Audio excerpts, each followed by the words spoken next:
Resource utilisation का brain ही नहीं है, तरबियत ही नहीं है। वो उनके पास है जो आके कर रहे हैं, जो कॉम्पिटेंस है वो आपके रिसोर्स पे भी काबू कर लेता है। अब हमारे पास रिकॉर्ड है कितने ट्रिलियन का, आज तक एक मन निकाला, एक टन निकाला, एक चलो 100 बिलियन का ही कर देते। इसके बाद हमारे पास सेंधक पड़ा हुआ है पूरा, उसको हमने इतना डिस्टेबलाइज चलता रहता है कि वहां कोई काम ही नहीं हो सकता ना। तो कहीं से पैसा आता है ना डिस्टेबलाइज करने के लिए, हम खुद ही कर लेते हैं। रिजर्व जो खुद कर, हम मानी भी करें तो इस तरह करें ना कि आवाम भी सेटिस्फाई रहे, यानी चलो 10% खा लेते हैं, 90% तो दे दें, ये तो 100% खा रहे हैं। मिनिस्टर तुम बने हो ना, मुझे 10 करोड़ रुपए महीना चाहिए। नमस्कार दोस्तों, स्वागत है आप सभी का हमारे YouTube चैनल डिजिटल रेजिमेंट में। जैसा कि आप सबको पता है, हम लेकर आते हैं आपके लिए लेटेस्ट न्यूज़। आज भी हम एक लेटेस्ट न्यूज़ के साथ आए हैं। पाकिस्तान की सारी अर्थव्यवस्था करप्शन के कारण डामाडोल हो गई है और आज उनके पास रोटी तक के लाले पड़ गए हैं। उन्हें, जैसा कि आपको पता है, आटा भी मांग कर लाना पड़ रहा है। हर एक देश के आगे हाथ फैलाने की उनकी आदत हो गई है और आज उनके पास ना पानी है, ना बिजली है, ना खाने का कोई संसाधन है और उनकी अर्थव्यवस्था दिन प्रतिदिन डाउन होती जा रही है। तो आज इसी टाइप की एक नई वीडियो लेकर हम पेश हैं आपके सामने। आइए देखते हैं। जनवरी में जो हम आवाम ने बिजली कंज्यूम की है, इस्तेमाल की है, इसका मार्च में जो फ्यूल कॉस्ट एडजस्टमेंट के बाद बिल आएगा वो इतना ज़ोरदार झटका देगा, क्योंकि कहा जा रहा है, तैयारी की जा रही है तारीख के सबसे बड़े फ्यूल कॉस्ट एडजस्टमेंट की। 7 रुपये 13 पैसे फी यूनिट बिजली जो है वो महंगी होगी और कम से कम बिजली के इस्तेमाल का भी ज़्यादा से ज़्यादा बिल अदा करना होगा।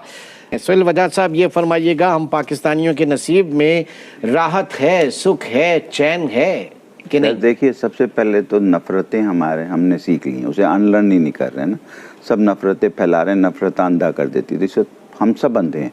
इसलिए सिर्फ गालम गलौच, और ये मैं बात करता हूँ बीच में कुछ पढ़ी लिखी बात करने के लिए कि अनलर्न करके लर्न करो, कुछ तो कोई सुनता ही नहीं है। भैंस के आगे बीन बजाओ। अभी आप देखें, पिछली दफ़ा मैं कह के गया बिजली बढ़ेगी, सब ने कंट्राडिक्ट किया, आपके पास सरकारी लोगों ने, नहीं होगी। पेट्रोल मैंने कहा बढ़ेगा, ये बढ़ेगा।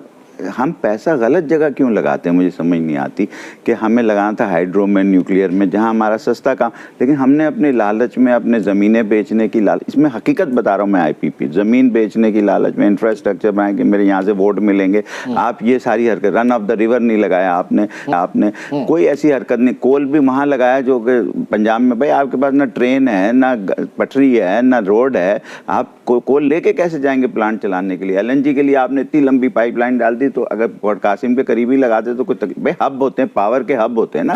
नहीं तो बात national transmission distribution and planning करता कौन है? ये प्लानिंग करता कौन है? सर, हमारे जो रहनुमा है, जो सिर्फ आप 75 साल से प्लानिंग कर रहे हैं और हर दफा कहते हैं अगले 5 साल दे दो तो फिर हम अच्छा डिलीवर करेंगे। वो डिलीवरी की बात ही नहीं करते, वो तो सिर्फ प्लानिंग की बात करते हैं। आप एग्जीक्यूशन प्लान तो मुझे बताइए किसी चीज का, या इस वक्त जो मौजूदा हुकूमत है वो मुझे ये बता दे कि मैं प्राइस कम कैसे, वो सब बताते हैं बढ़ाएंगे कैसे। ये जो आप कह रहे हैं तारीख का सबसे बड़ा एडजस्टमेंट, ये सबसे बड़ा फ्रॉड होने जा रहा है आपके साथ, अरबों खरबों डॉलर का।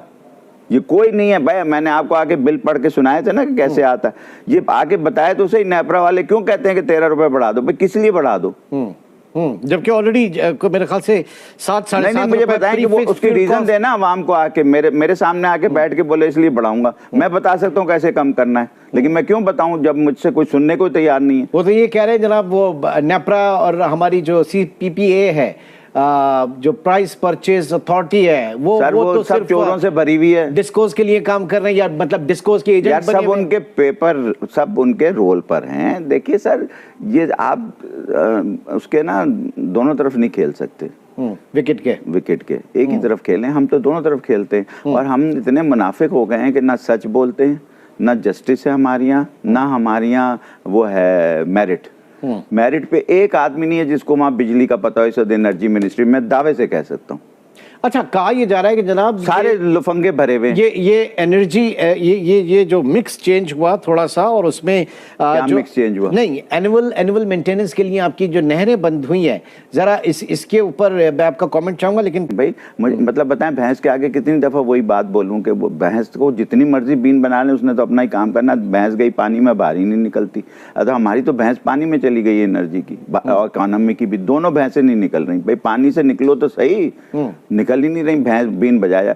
बात सारी ये है कि सर देखिए, हाइड्रो में पैसा खर्च करना, रन ऑफ द रिवर बनाना चाहिए था, जैसे गाजीपुर होता है ये, और बहुत सारे। चलो डैम नहीं बना सकते पॉलिटिकल, डैम क्यों नहीं बना सकते? अगर डैम बनानी तो हम सियासत किस पे करेंगे? सर डैम बन गया तो आपको पैसे कहाँ से मिलेंगे? आपको जो फॉरेन फंडिंग आती है ना डैम बनाने की, वो कैसे आएगी?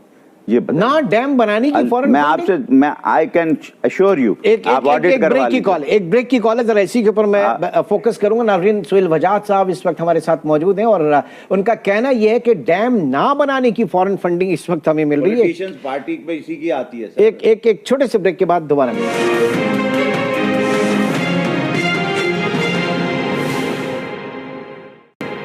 जी, वेलकम बैक। सुहेल वजाद साहब, डैम्स ना बनाने की जी, आपको पख्तूनख्वा की पीपल्स पार्टियों में वो पीपल्स पार्टी कह रहा हूँ, पार्टीज़ में आती, सियासी पार्टियों में, पंजाब की आती है, सिंध की आती है, तभी तो कहते हैं काला इधर बाग उधर। काला डैम का नाम इस तरह रखा ना, बाग उधर काला। तो अगर हम अपने हम यानी सूबे के हमसायों पे ट्रस्ट नहीं कर सकते, दुनिया हम पे कैसे ट्रस्ट करेगी? कि जी वो पंजाब पानी ले जाएगा, वो ये ले जाएगा, वो यार ये इंडिया ने क्या किया? अच्छा, अब ये क्या है? इंडिया में भी तो पंजाबी हैं, इंडिया में भी तो मराठी हैं, उनके तो हमसे ज्यादा हैं, 28 किस्म के। हम तो 4 ही हैं ना, 4 ही सूबे हैं ना, उनके तो 36 सूबे हैं या पता नहीं 56 सूबे बन गए। अब कितने वो बनाते रहना, जैसे जैसे आबादी बढ़ी वो बढ़ाते रहना। मुझे एडमिनिस्ट्रेटिवली इसलिए कि भाई अगर एक आदमी 10 लाख को कर सकता है तो वो 20 लाख की आबादी होगी तो उसको डिवाइड तो करना पड़ेगा ना, वरना कैसे? इलेक्शन ही गलत हो जाएगा। सब पता लगा कि एक आदमी 1200 वोट लेके इलेक्ट हो रहा है और एक आदमी 1 करोड़ वोट लेके भी नहीं इलेक्ट हो रहा, तो ये तो कोई तरीका कार नहीं है ना। और एक राग भाषण दिया हुआ है सराइकी सूबे का, वो हर इलेक्शन के ऊपर खड़ा, हर जगह ये पिछले 75 साल से सुन रहा हूँ। अब आप मुझे ये बताइए कि ये डैम क्यों नहीं बनते? माशाल्लाह लगा नहीं बने, सिर्फ अयूब खान के ज़माने में बने। माशाल्लाह का नहीं, 2 दफ़ा माशाल्लाह लग चुका है अयूब खान के बाद ना, नहीं बने। हुकूमतें आई नहीं बने। लड़ाई किस पे? इस राह पे। इंडिया से पानी तो ले नहीं रहे, अपने पानी जो पानी है उसको भी फेंक रहे हैं दरिया में। यार आप मुझे बताइए, इंडिया से पानी एक तो नहीं मिल रहा आपको, आपने गलत एग्रीमेंट किया। अब उसके पास इंडस बेसिन जो ट्रीटी थे वो तो अयूब खान करके गया था ना, उसके बाद तो किसी ने उस पर लिफ्ट ही नहीं करा। इसरा एक पूरा डिपार्टमेंट है जो आपको खाली बैठे हुए खा रहा है, उतना बड़ा ओवरहेड है, और पैसे ले लेके पैसे ले लेके वडेरों को दे रहा है पानी। अच्छा, ये बताइए, जब इंडिया में एक्सेस पानी होता है तो वो तबाही मचा देता है। वो इसलिए कि देखें, ये सारी दुनिया में स्टेबलाइज नहीं पसंद करती हमारी जमीन। जितने भी मुल्क हैं जिनके पास रिसोर्सेज हैं हर तरह के, हाइड्रो, न्यूक्लियर, ये वो सारे गरीब हैं। आप अफ्रीका देख लीजिए, सोना सबसे ज्यादा, यूरेनियम सबसे ज्यादा, गैस सबसे ज्यादा, लेकिन क्योंकि आपके पास रिसोर्स यूटिलाइजेशन का ब्रेन ही नहीं है, तरबियत ही नहीं है। आपके वो उनके पास है जो आके कर रहे हैं, जो कॉम्पिटेंस है वो आपके रिसोर्स पे भी काबू कर लेता है। अब हमारे पास रिकॉर्ड है कितने ट्रिलियन का, आज तक एक मन निकाला, 1 टन निकाला, चलो 100 बिलियन का ही कर देते। इसके बाद हमारे पास सेंधक पड़ा हुआ है पूरा, उसको हमने इतना डिस्टेबलाइज चलता रहता है कि वहां कोई काम ही नहीं हो सकता ना। तो कहीं से पैसा आता है ना डिस्टेबलाइज करने के लिए, हम खुद ही कर लेते हैं। रिजर्व जो हम खुद कर लेते हैं। अब LNG, अगर आपकी LNG की बढ़ी है तो आप मुझे बताइए कि डॉलर बाहर जा रहा है ना, अंदर तो नहीं आ रहा ना। LNG अगर आपके पास होती मुझे कोई तकलीफ नहीं थी। आप पाक ईरान पाइपलाइन 2013 में हमने कोशिश की थी बन जाए, वो आज तक नहीं बनी। अगर उस वक्त से डाल लेते तो आज जैसे हालात अच्छे हुए थे, ईरान पे से सैंक्शन उठी थी, हम कनेक्ट कर लेते, हमारी गैस इंडिजिनस बन जाती 2 BCF का। लेकिन मैं क्या बताऊं आपको, तो ये जो हमारे रहनुमा है इनको पता नहीं क्या है, ये किस ख्वाब में रह रहे हैं, नहीं पता नहीं है। मैं आपको बता रहा हूँ, अगर पता हो तो कम से कम पावर प्लांट्स के ऊपर ये बेईमानी भी करें तो इस तरह करें ना कि आवाम भी सेटिस्फाइड है। यानी चलो 10% खा लेते, 90% तो दे दें, ये तो 100% खा रहे हैं। इनको पता ही कुछ नहीं है, तो जब कुछ पता ही नहीं है तो जो आता है वो डाल देते हैं। तो मशवरे तो कोई इनको दे रहा है ना? कोई नहीं दे रहा। ये मशवरे खुद कर रहे हैं। मशवरा वो दे रहा है कि हर आदमी ने फ़ोन करके कहता है कि मिनिस्टर तुम बने हो ना, मुझे 10 करोड़ रुपए महीना चाहिए, इसलिए तुम मिनिस्टर बनो। आप अब 10 करोड़ किससे रहेंगे? आप मिनिस्टर रहे, मैं खुद अपनी की सूरत हाल का अरे ऐसी, मैं तो पिछले प्रोग्राम में तो सारा बता के गया हूँ, फिर आप दोबारा पूछ रहे हैं तो फिर बता देता हूँ। मिलियंस की ऑफर होती, बिलियंस की रुपए में और डॉलर में 100 मिलियन 200 मिलियन, ये ना देखो, इसको बस भूल जाओ। सर्कुलर डेट पे जितना पैसा बन रहा है इतना आप सोच नहीं सकते। सर्कुलर डेट के ऊपर जी मतलब मैं आपको क्या बताऊं, बस रोना आता है मुझे। अब अगर देखें, अगर हमारे कोई भी इंस्टीट्यूट अगर करना चाहता है इसे ठीक, तो जो चीज़ ठीक करना चाहता है वो 2 दिन में हो जाती है। प्रायोरिटी बताइए, चलें 3 प्रायोरिटीज बता दें। सबसे पहले इकोनॉमी कोई प्रायोरिटी नहीं है। इकोनॉमी डिपेंड करती है एनर्जी पे, एनर्जी पे और प्रोडक्शन पे, दोनों आपने तबाह कर दी। एनर्जी तबाह, प्रोडक्शन इसलिए तबाह हो गई कि एनर्जी तबाह हो गई। प्रोडक्शन और दोनों लाजिम और मलजूम है, ठीक है ना। जैसे मर्द और औरत का होना जरूरी, तभी प्रोडक्शन होगी ना। आप अकेले तो नहीं कर सकते ना प्रोडक्शन। तो ये जो है ना, ये अल्लाह ताला का असूल है कि कहीं लाजिम और मलजूम होते हैं। तो ये चीज़ ये आपने तबाह कर दी। तीसरी, ये सबसे पहले इंडिजीनियस प्रोडक्शन, ताकि डॉलर बचे। बचाना क्या आपको, डेट आपका कायम है पाकिस्तानी रुपए में, डॉलर पाकिस्तानी रुपए में जितना डेट हो कोई फिक्र की बात नहीं है ना, वो हम बचा के बना लेंगे। डॉलर का देना पड़ जाता है। 28 बिलियन कहाँ से लाओगे यार? 8 बिलियन के रिजर्व है, 28 बिलियन आ रहा है जुलाई में।